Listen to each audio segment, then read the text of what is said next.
Welcome back, Camden Catholic. All right, let's pick up where we were talking about in class. We're talking about the scientific revolution, right? We were getting into the nitty-gritty about how Kepler and Brahe are going to actually prove heliocentrism using a dying star, and then also prove the oval-shaped orbits as well. So the next guy that we're going to talk about, though, is very famous for this. Now, don't write that down. Do not write a question down. All right, if I see this in your flip, don't write it down. All right, anyway. So, but the next guy we're going to talk about is Galileo, right? So Galileo Galilei is actually an Italian scientific revolutionary thinker who is constituted with actually proving that the Earth revolves around the sun, right? Because he uses his newfangled invention, the telescope. Now, some of you are going to be like, I heard that in 1609 that there was actually a Dutch thinker that invented the first telescope. So, Mr. Terry, you're wrong. All right, well, no. So, because he took an old idea of a telescope, or a periscope, if you will, and actually advanced it. He put in multiple, I believe it's convex, multiple lenses, though, so it can be actually seen even further, right? So you can actually see even further with it. So, originally, funny enough about Galileo, he actually used it early on to spot ships coming in on the coast, but then one day just happened to turn it towards the stars and could see things in so much more clarity, right? But he's going to use the orbit of our moon and the phases of our moon and also the moons of Jupiter to show that smaller bodies within space actually revolve around larger ones, right? So given that simple theory, the sun is obviously the largest of all the heavenly bodies that we can see. So we actually are revolving around it, not the other way around, right? Because he actually said, well, if the moon revolves around us and then the moon revolves around, Jupiter has its own moons that revolve around it, we must be moving around the sun just like that, right? So he's going to come up with these theories using, this is the telescope that he actually used, right? So anyway, and that's a picture of him right there back in the background. Yes, Galileo Galilei, right? Italian. Anyway, so he's going to publish his findings, okay? He's going to publish and release these findings. But remember, the church gets a little touchy about it, right? So the church at the time, now really when you think about it, like, for example, do you blame the church for getting mad? Because in a way, like, if poor people at the time and uneducated people at the time realized that the church being the central force in their lives actually was wrong, could they just come out and be like, oh, we were wrong? Probably not. Many church thinkers probably knew that Galileo was correct, but they still tried to kind of stifle the release of this information by trying to keep proponing that Earth is at the center and the heavens actually surround it, right? So the church is actually going to accuse Galileo of heresy, right? So it's like a little fun cartoon about it. So, you know, you got Lucas Dunn right here being the Pope, and then you got like Galileo right there, and he's describing his discoveries to the church, and then he gets whacked in the head by the telescope because it's funny. Now, anyway, so Galileo is going to be tried in front of the Inquisition. I know, Anaya, it's insane, right? So now, anyway, but he's going to be tried in front of the Inquisition. He's going to be threatened with death, right? They tell him, look, we'll kill you if you actually try to if you don't publicly apologize. So, under threat of death, Galileo publicly apologized for releasing this information and was placed under house arrest, where he would die later. All right, anyway, so he actually wasn't even allowed to leave his home ever again, right? So, anyway, then, this is going to lurch forward. So Galileo discovered a lot of other stuff, like using the motions of an inclined plane, actually figured out that all bodies move on an arc back to the, he actually had some of the earliest forms of like gravity, that all things move on a certain arc back towards the Earth, right? And then actually that means it's probably round and blah, blah, blah. Satellites, he discovered a lot of different stuff. His big experiment is the marble and the inclined plane. If you're interested in it, look it up. It's actually really, really neat. He discovers that things in motion actually move on a parabola. Very rarely do they move on a very straight line. So, but the new scientific method is also going to come out as well. And the scientific method is going to be invented, and I'll tell you by who in about 2 seconds. And it's a series of steps that are used to analyze and solve any scientific question, right? That's the scientific method. If you condense it down, it's about 5, 6, 7 steps, you know, given or not if you count gather materials as a step. But, you like hypothesize, you have your problem, you hypothesize, you gather your materials, you do your research, you set up an experiment, you come to your conclusion, you make it blah, blah, blah, blah, blah, blah, blah, right? That's the stuff you've been learning ever since like 4th grade. But the big thing about the scientific method is it's going to change the way everybody looks at science, right? Science is now going to be based on observation, experimentation, and actually really, really delving into the science of it instead of just church law and assumption, right? So now, huge thing is the man who invented it. No, not this guy behind me, not Baldassare Castiglione. This man, Francis Bacon. All right, anyway, Francis Bacon is going to be the actual guy that, Sir Francis Bacon, he will be knighted later in life. It's a funny story how he dies. I'll tell you that in a minute. Now, anyway, so Francis Bacon used observation and experimentation to prove many different problems, right? Basically, he invented the scientific method. And don't get excited about just saying bacon. I know, I love bacon too. Quinn, I know you're not a big bacon fan. I understand that. But still, we got to move past that. Don't judge him because of his last name. Now, anyway, but Francis Bacon, funny story really quick. He actually died enacting the scientific method. He was in a carriage, and it was in the countryside, and he was traveling, and it was snowing outside of the carriage. And so he thought to himself, I wonder if I take a chicken and I kill it and I shove snow in it, if it'll actually preserve the chicken for longer and then I'll be able to eat it later.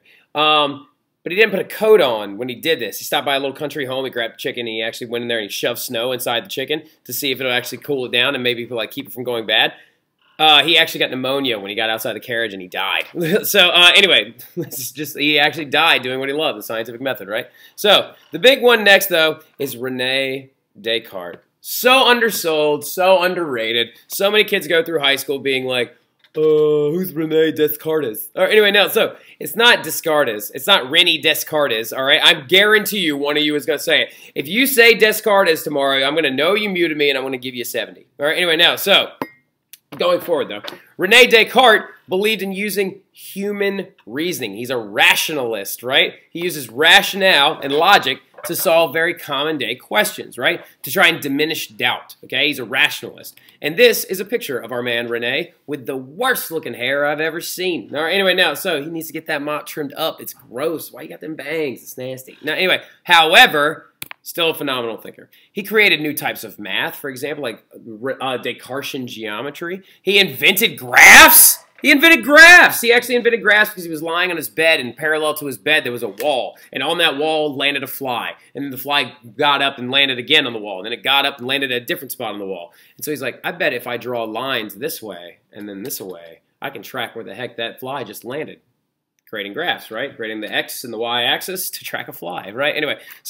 Anyway, he also was a big-time philosopher. He used rationality to try and solve very other simple things. Like, for example, do we exist? How do we know we're here? Just because you're thinking something doesn't necessarily mean you exist, right? So he actually went down in like his basement and he grappled with this idea for like a long, long time. And he actually came out of it and there was like, wait a minute, if I have rational thought, if I'm thinking and I know that I'm thinking, then I must exist. I think, therefore I am, right? So very, very big groundbreaking quote in European history. However, it doesn't mean you exist here. According to Descartes, you know you exist, but very well you could be in like a coma somewhere, or this could be a dream or whatever. So nothing is for sure except you know that you exist. But I don't know that you exist. You don't even know that I exist. The only thing you know that exists is you. All right, anyway, so check it out. Anyway, going forward though, then there are going to be massive breakthroughs in medicine, right? See, the snowball's picking up speed and it's gaining more and more mass and it's just tumbling and getting bigger and bigger. Medical fields are going to have a huge breakthrough. Scientists and doctors are going to begin to dissect bodies, perform autopsies. I'll tell you what an autopsy is here in a second. But some of you might not know, and that's okay, you know what I mean? But y'all need to get your vocab game up, all right? So an autopsy, anyway, excuse me, I'm getting ahead of myself. But Andreas Vesalius, a 15th century thinker, is actually going to be the guy that pioneers the idea of human anatomy, dissecting bodies, seeing how all that junk inside you works, right? Anyway, so, because for a long time, the idea of desecrating a body really skeeved a lot of people out. Like, you didn't want your body dissected because it wouldn't be whole when it would be buried, and that means it wouldn't be a holy burial, and then you wouldn't go where? To heaven, right? So, but Andreas Vesalius is going to be a 15th century thinker, early 1500s, I think it's like 1516, that's actually going to create the very first medical textbook, and it's going to be called Human Anatomy, right? And it is beautiful, and the drawings in it are beautiful, like absolutely gorgeous. I'll show you one real quick. No. Oh, no. Did I navigate away from that tab? No, hold on. Andreas Vesalius, here we go. Anyway, there he is. All right, there's Andreas Vesalius. the drawings in this thing, like, look at this. Like, how cool is that? You see the muscle structure? He actually hung a body up, like a deceased body, and actually peeled the skin off of it so he could see how the muscular structure and everything actually stood upright. And then he also did ones like this, for example, where he would peel the body frame back so you could see all the muscles underneath it. Oh, he actually opened dissected brains and all this other really cool stuff. It's so neat. All right, so, well, this guy looks a little weird and he looks a little uncomfortable, but, you know, it happens to the best of us. Now, anyway, but let's keep on going. So, and present. And let's keep going. Now, anyway, but he created the first medical books on human anatomy, successfully discovering how the muscular structure works, how the internal organs are organized, skeletal structure, circulatory system, nervous system, even how the heart works, right? So amazing leaps forward in medicine. And this is him himself, right? That is Andreas Vesalius, the man, trying to understand how veins work and how to actually, like, how does the heart pump blood through the entire body. So cool! I'm sorry. I really secretly want to get a tattoo of one of his drawings just because it's so neat, all right? Like, anyway, going forward, though, just to give you a heads up, if you don't know from the last thing, an autopsy is when you dissect a dead body, all right? So anyway, now, this thing right here is going to be another massive invention. Really quickly, someone shout out what it is! Oh my God, you're all so wrong. Wow, heck, really? You thought it was that? Your mom's a science teacher. How do you not know this? Oh, you... Get out of here. Ketchum, no, you're not right either. Ayana, no, that's not right either. And then, like, who else we got? Anybody else? Shout out? Jaden. Angie. You're better than that. It's a microscope. It's the very, very first microscope that was ever invented. It was invented by a guy named Leeuwenhoek, right? So Leeuwenhoek, I think he's not Flemish. Vesalius is Flemish, but I think he's Norwegian. All right? Anyway, now, I got to look that up, though. I'm reading a book that has all the stuff in it about these guys, and it is phenomenal. And I recommend it all. But anyway, so he's going to perfect the first microscope. So this is his first design of a microscope. What it is, though, is you would put your specimen right there, and then that's a lens, so you would actually hold it up to your eye like this. So his is credited as the first microscope because he used it to view cells, right, and other microorganisms. He actually apparently, in pond water, saw little things moving around, and he actually was like, there's a whole nother world down there, right? There's an entire other world that we can't even see. So then another guy is going to be like, shut up, Leeuwenhoek, my microscope is better than your microscope. And his name is Robert Hooke, right? Robert Hooke was an English guy who perfected the microscope. Microscope? Did I really write microscope? I got to get my act together. Next microscope, that's the one you kind of know of much more today, even though it looks like a beer bottle with the bottom cut out of it. But still, that's a microscope you know more now. That's a compound microscope. It has lenses for focusing and things like that. So that's the Hooke microscope. This is really cool, though. The craziest thing about Hooke's microscope was actually not even the microscope itself. It's that the ability that Hooke had to draw the things that he saw. This is a flea that he actually placed underneath his microscope and looked at it. And if any of you have ever seen a flea, they're crazy, crazy tiny, like almost impossible to see. But he placed this flea under there and he drew what he saw. Isn't that cool? Like, so it's so neat. Sorry, I really love the scientific stuff. And then you got the last guy as we wrap it up, linking the sciences together, of course, is going to be drum roll, please. Who's that guy? Bang, I heard every single one of you. Sophie, Katrina, Ryan, all you guys. I heard all you. I even heard the McKinnon twins shout him out too. Mason, good job. Danny, good job. Sir Isaac Newton, right? Isaac Newton is going to link all the sciences together. We will talk about him a little bit more tomorrow because he's going to explain the forces of gravity, get into physics. He's going to use his laws to explain force, thermodynamics, energy, right? He's going to link all of them together by trying to explain how all of these forces unite to create all of the different linked sciences. Sorry, mouse. All right, anyway, so create even calculus, right? All right, anyway, so even create calculus. He actually was in a competition with this guy named Leibniz. Never mind, sorry. Leibniz, different day, different story. Now, anyway, but I'll tell you tomorrow about how he figured out how your eyes detect light. But anyway, Isaac Newton, very famous thinker. We'll talk a little bit more about him tomorrow, but that's going to be it for today. Good job. That's the scientific revolution. Tomorrow we're starting absolutism in Europe. Very good job. I will see you guys tomorrow, though, all right? Have a great evening, Camden Catholic.